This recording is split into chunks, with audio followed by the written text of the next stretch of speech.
بس رمضان کی سب سے بڑی تیاری کیا ہے کہ اپنے دلوں کو صاف کر لو پہلے سے، کہ جس دل میں نفرت ہو، بغض ہو، کسی کے لیے غصہ ہو، کسی کے لیے کیا کیا جذبے ہوں، دل صاف کرنا۔ ہمارے گھروں میں روزانہ جھاڑو ہوتا ہے، یہاں مدرسے میں روزانہ صفائی ہوتی کہ نہیں ہوتی؟ کیونکہ دنیا کی اصل گندگی ہے تو جھاڑو ہاتھ سے نہیں چھوٹ سکتا۔ حرم شریف میں دیکھا کیسے چاروں طرف خدام پھر رہے ہوتے ہیں برش لے کر، تو دل پہ غبار ایسے آتا ہے جیسے صحن میں غبار آتا ہے، دل پہ گندگی ایسے آتی ہے جیسے صحن میں آتی ہے۔ تو ہم نے نظام بنایا ہوا ہے، لوگ وہ کر رہے ہیں، وہ روزانہ جھاڑو دیتے ہیں۔ تمہارا دل ایک آنگن ہے، ایک صحن ہے، اس میں بغض، نفرت، حسد، پتہ نہیں کیا کیا گندگیاں آئیں گی اور آتی رہیں گی۔ بچوں ایک کام کرو، جھاڑو پکڑ لو، صاف کرو۔ یا اللہ معاملہ تجھ سے کرنا ہے، لوگوں سے نہیں۔ کسی نے برا کہا، کسی نے غیبت کی، کسی نے گالی دی، کسی نے دھکا دیا، کسی نے حق مارا، کسی نے کچھ کیا، یا اللہ تیرے سپرد، میں نے اپنے دل کو سب سے صاف کیا، میں نے اپنے دل کو سب سے صاف کیا۔ یہ اتنی بڑی عبادت ہے کہ بڑے بڑے نفلوں والے، تہجد والے، حج عمرے روزے والے تمہیں نہیں پکڑ سکیں گے، کیونکہ اس کا کرنے والا دنیا میں کوئی نہیں ہے۔ نفل پڑھنے والے تو بے شمار ہیں، عمرے کرنے والے بے شمار ہیں، علماء بے شمار ہیں، حاجی بے شمار ہیں، سخاوت کرنے والے بے شمار ہیں، لیکن اس ٹکڑے کو صاف کرنے والا لاکھوں میں ایک بھی نہیں ہے۔ مشکل کام ہے، آپ یہ سیکھ لو، صاف کرو، صاف کرو، صاف کرو۔ یہ رمضان کی سب سے بڑی تیاری اور علم کو حاصل کرنے کی سب سے بڑی چابی ہے کہ اپنے دل کو کھلا کر لو۔ کوئی چیز خالی ہوگی تو کچھ آئے گا۔ جس دل میں بغض بھرا ہو، نفرت بھری ہو، حسد بھرا ہو، کینہ بھرا ہو، اس میں خاک آئے گا،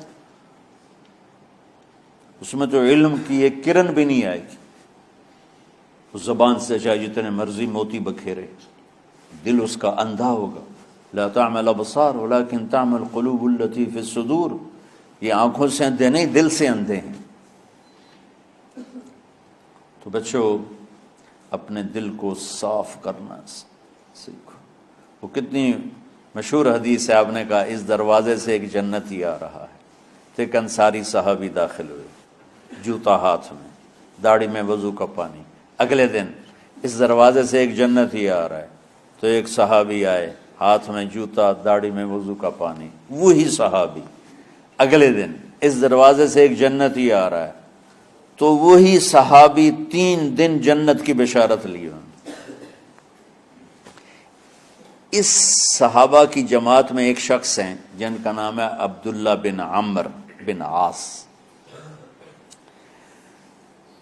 ان سے بڑا عبادت گزار صحابہ میں کوئی نہیں تھا، نہ سابقین میں نہ متاخرین میں، نہ پہلوں میں نہ بعد والوں میں۔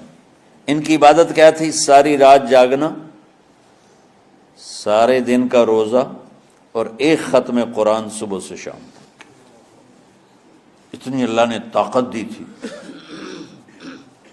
پھر وہ غلوب والی بات آ گئی، ایکسٹریم ہونے والی بات آ گئی۔ ان کی شادی والی رات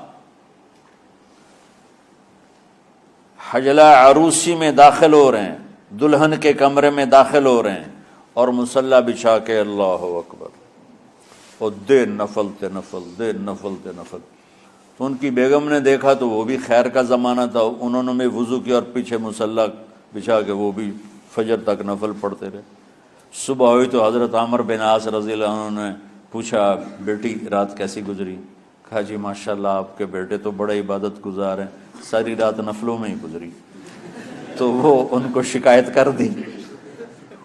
حضرت عمرو بن عاص کو اتنا غصہ چڑھا، بیٹے کو تو کچھ نہیں کہا، کتنی حکمت کی بات ہے، سیدھے گئے اللہ کے نبی کے پاس، یا رسول اللہ یہ عبداللہ دیکھیں کیسا نادان ہے، اس کی شادی کی ساری رات نفل پڑھتا رہا۔ تو آپ کہتے ہیں ماشاء اللہ کتنی بڑی بات ہے، نفلوں میں گزر گئی، رات بھی نفلوں میں گزر گئی۔ تو آپ نے حضرت عبداللہ بن عمر کو بلا کے ڈانٹا کہ تو نے مہینے میں 3 دن روزے رکھنے ہیں، بس اس سے زیادہ نہیں رکھنے، اور ہفتے میں 1 قرآن ختم کرنا ہے۔ کہا یا رسول اللہ میرے اندر طاقت زیادہ ہے۔ پھر اچھا 15 دن روزے رکھنے، کہ نہیں میرے اندر طاقت زیادہ ہے۔ آپ اس کو تھوڑا تھوڑا کر کے گھٹاتے رہے، اور وہ ہر دفعہ نہیں یا رسول اللہ میرے اندر طاقت زیادہ ہے۔ تو آخر میں آپ نے کہا اچھا چلو صوم داؤدی پہ آ جاؤ، 1 دن روزہ رکھو، 1 دن افطار کرو، اور 3 دن سے پہلے قرآن ختم نہیں کرنا۔ تو آپ نے اس کو پیچھے کیا۔ یہ بیٹھے تھے اس محفل میں، ان کے دل میں آیا کیا یہ بزرگ مجھ سے زیادہ عبادت کرتا؟ رات میں ساری جاگتا ہوں، دن روزہ رکھتا ہوں، 1 ختم کرتا ہوں، تو جنت کی بشارت تو مجھے ملنی چاہیے تھی، ان کو کیسے مل رہی؟